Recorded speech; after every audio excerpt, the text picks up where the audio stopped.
Welcome to Open Access. I'm Mary O'Driscoll. We're excited today to have FERC Chairman Rich Glick as our guest for his first Open Access podcast interview as chairman. Welcome to the pod, Chairman. Thanks, Mary. Glad to be back. Yeah, you've been chairman now for a little more than a month, and it has really been a busy month. We've seen cold weather forcing power outages in the Southern Plains and a number of new initiatives that you announced right at the start. Yeah, it's been a really busy time. We've initiated a number of initiatives going forward, and I think one of them is in terms of Texas. As you mentioned, we had the cold snap a couple weeks ago. We've initiated an inquiry into Texas and surrounding states as to what happened to make the grid more reliable in the face of climate change and extreme weather. We're soon going to begin a series of technical conferences to consider potential reforms to organize markets that accommodate and not block state energy policies. And we're starting to take a look at policies designed to spur transmission investment to facilitate growth of remotely located renewable resources. And we've also reinitiated a notice of inquiry proceeding that the Commission started 3 years ago to examine whether FERC's approach to siting natural gas pipelines needs reforms.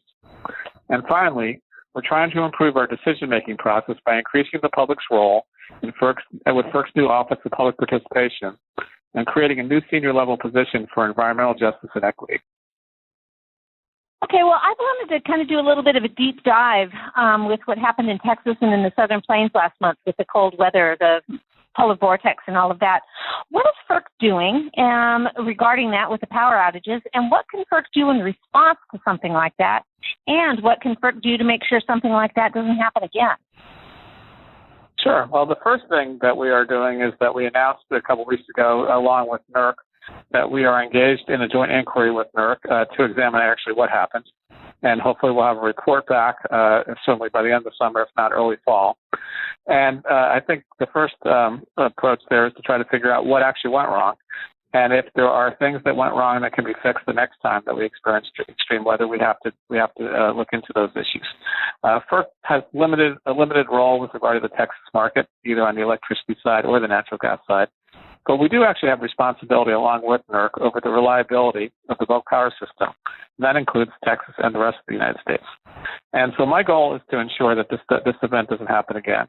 Whether it's cold weather in Texas, whether it's warm weather elsewhere, whether it's other threats to our grid, whether it be weather-related or other impacts such as cybersecurity, we have a solemn responsibility to protect the reliability of the bulk power system.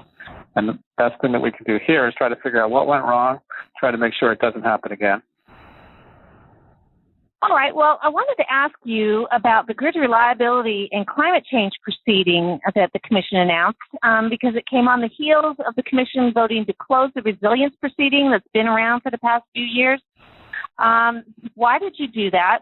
What's the difference between this new climate change proceeding and the resilience proceeding that was going on before? I'm glad you asked that, Mary. I've been getting a lot of questions about that particular issue. And, the grid resilience proceeding that you referenced actually was initiated in January of 2018. And it came about in large part as essentially an answer to a proposal that Secretary Perry, at the time the Secretary of Energy, had made in 2017 to FERC to subsidize baseload generation plants in the name of grid resilience. That particular proposal was rejected on a 5-0 vote. But what the Commission did in lieu of that was initiate a new proceeding which essentially focused on two issues. One, defining what grid resilience is, and two, figuring out if there was anything that FERC could do to promote or enhance grid resilience. And in fact, that particular proceeding lay dormant for 3 years. Nothing happened. We couldn't even get to an agreement or even a discussion about how you define grid resilience. So I thought it was better to close out that proceeding, in large part because the proceeding had originally emanated from, again, the Secretary Perry proposal, and that was very controversial and was considered political. And so I thought the best thing to do was close out that proceeding, but move forward with a very important topic of grid reliability and grid resilience. So we created a new docket, and that docket is really focused will be focused primarily on figuring out what we need to do to address the threats to grid reliability and resilience on a going forward basis. And I certainly think, in light of what the events that occurred 2 weeks ago, the first threat that we need to take a look at is weather-related impacts. We're seeing extreme weather conditions occur throughout the country on a more frequent basis. They're much more ferocious weather than we've seen in the past as well, and that's expected to continue. So whether it's heat waves and wildfires in California and the rest of the West, hurricanes in the southeastern United States, extremely cold weather in the middle part of the country, in the northeast. Each region faces different weather challenges, but each of those challenges threatens the grid reliability in those regions. So what we are going to do is first hold a technical conference on that particular issue later on this spring, and then figure out where we go from there. But I think it's pretty clear when we saw what happened in Texas 2 weeks ago that we all sometimes we take electricity for granted. Yeah, it's an inconvenience when we lose our power for an hour or two. But when you lose power for 4 days or so, especially in an extremely cold weather when your house is relying on electricity, maybe even to whether it be a gas furnace or an electric furnace to get those furnaces working, it's a matter of life and death. So we need to take this matter seriously, and I think it's a good start to figure out what we need to do to guard against extreme weather conditions in the future. Okay. Well, I just wanted to kind of double back on this a little bit because, the FERC and NERC have announced an inquiry into what happened with the cold weather event. But there was one that happened 10 years ago that we remember. There was a cold weather event in Texas that caused power outages. And FERC and NERC did a report that came up with some suggestions.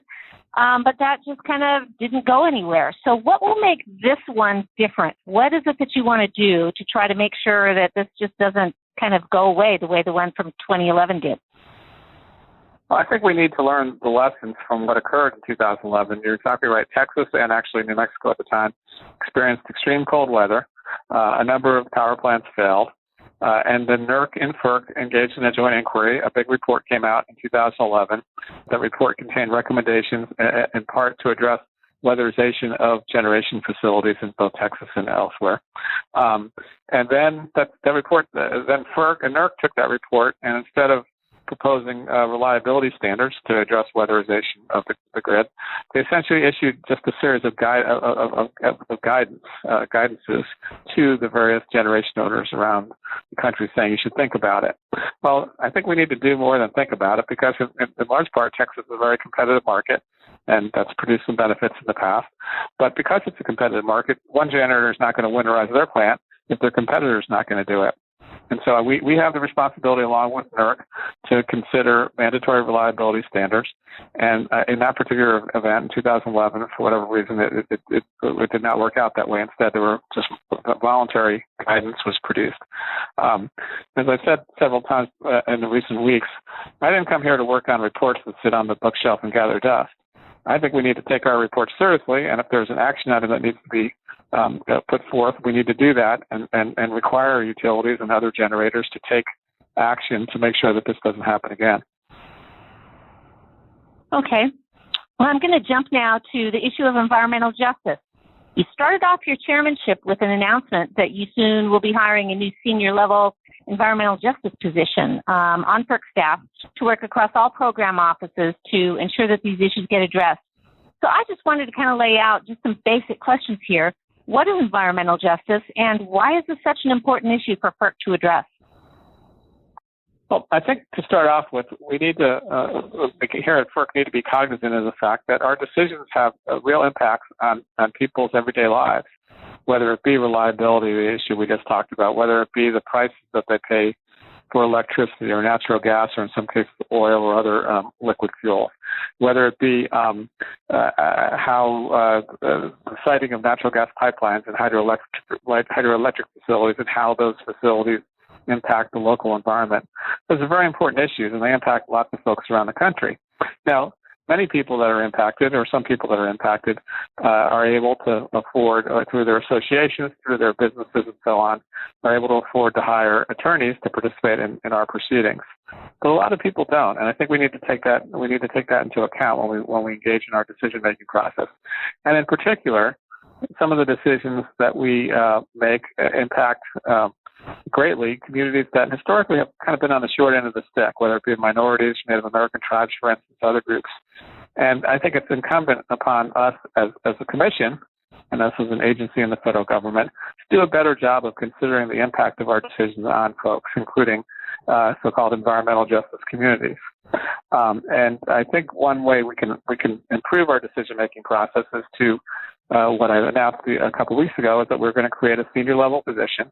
And that senior level, the person who's going to have that job is going to work with other people within FERC to make sure that when we site a natural gas pipeline or a hydroelectric facility, when we engage in a rulemaking regarding electricity prices or natural gas pipeline prices, that we take into account their concerns as well.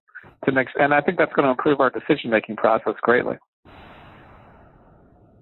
Okay. Well, and related to that, you've begun the Commission's effort to follow congressional direction to stand up an Office of Public Participation at FERC. Can you tell us more about this and what it is you're looking to do? Right, and this is certainly a related matter. Back in 1978, Congress passed legislation creating an Office of Public Participation at FERC. And for some reason, in 1978, that office never actually was created. So back in this past December, when Congress passed the stimulus bill related to the COVID-19 epidemic, they included language in the bill that called upon FERC to, within 6 months, submit a report to Congress and indicating how we're going to actually proceed to carry out the authority that Congress enacted back in 1978 on the Office of Public Participation. So it's pretty clear evidence to me that Congress wants us to move forward with this office. So I've announced that we are definitely creating the office. We're moving forward with it.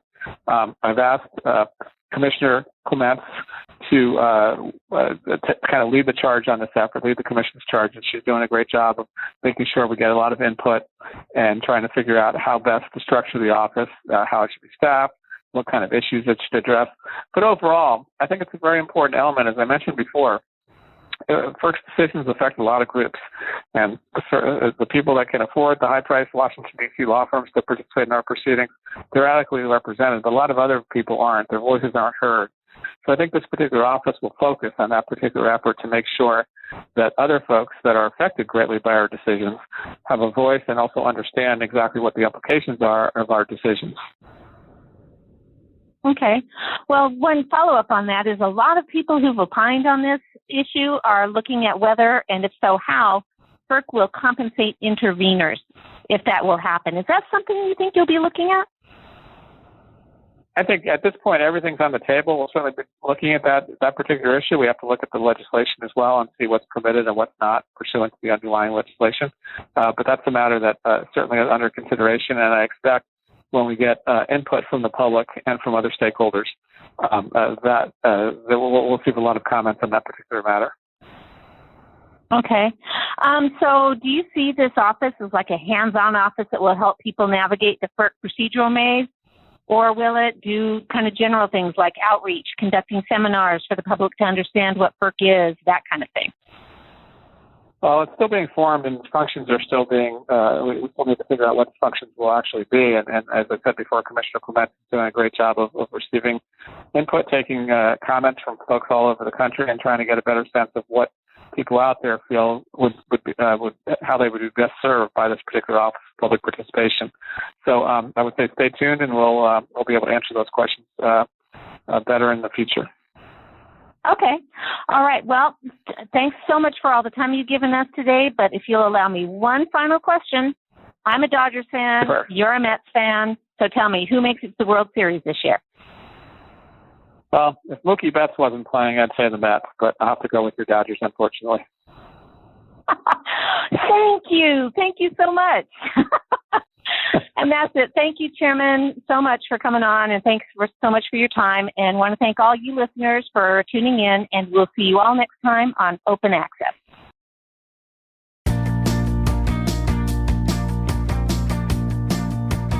FERC is an independent regulatory agency that oversees the interstate transmission of electricity, natural gas, and oil, reviews proposals to build interstate natural gas pipelines and liquefied natural gas terminals, and oversees the licensing of non-federal hydropower projects.